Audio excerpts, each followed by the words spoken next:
Okay, we're going to balance this oxidation reduction reaction in acidic solution. That means adding H plus ions. We can choose either half reaction to start with. We'll start with the selenium ions, the polyatomic ions. We're going to go from SeO3 2 minus to SeO4 2 minus. The first thing we need to balance are the selenium atoms. There's one on each side, so that part is done. Now we're going to balance the oxygen atoms. There are 4 on the right and 3 on the left. We need to add one more oxygen atom. We can do that by adding one water molecule on the left. There are now 4 oxygens on each side. Now we need to balance the hydrogen atoms. We do that by adding 2 hydrogen ions, 2 H plus ions on the right. All right, all atoms are balanced. Now we need to take a look at the charge. On the left, we have neutral water and then this polyatomic ion with a 2 minus charge. So the overall -2 charge on the left. On the right, we have 2 minus and 2 pluses. 2 minus and 2 plus, which cancels out to 0. So on the left, we have 2 minus. On the right, we have 0. So we need to add 2 electrons to make the charges the same on both sides. 2 negative on each side now. Great. Now we can do the other half reaction. So we'll take the chlorate polyatomic ion and chlorine molecule. First, let's balance chlorines. There are 2 on the right. We need 2 on the left. Okay.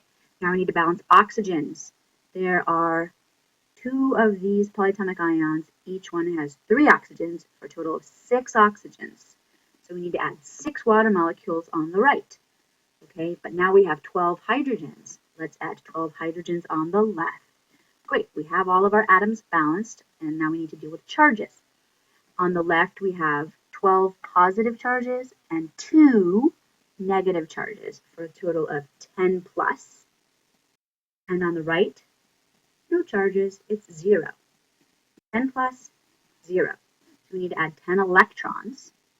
And the electrons and 10 plus will make it 0, just like the right. Great. Now we need to take a look at the number of electrons on each side. On the top, we have 2 electrons on the right.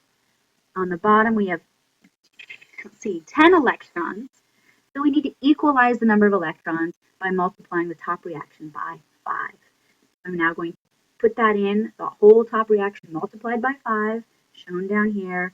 5 of these, 5 of these, 5 of these, 10 hydrogen ions, and 10 electrons. Great, now we can add these 2 reactions, and the 10 electrons will cancel out. Notice that 5 electrons here will cancel with 5 water molecules will cancel with 5 of the 6 water molecules here, so we'll end up with 1 water molecule left, and 10 hydrogen ions will cancel with 10 of the hydrogen ions here, leaving 2. So let's do that. Let's add those 2 equations. We've now canceled out hydrogen, so we're left with 2 on the left. We've canceled out water molecules, so we have 1 on the right, and we've added all the other components. This is the balanced oxidation reduction reaction. Done.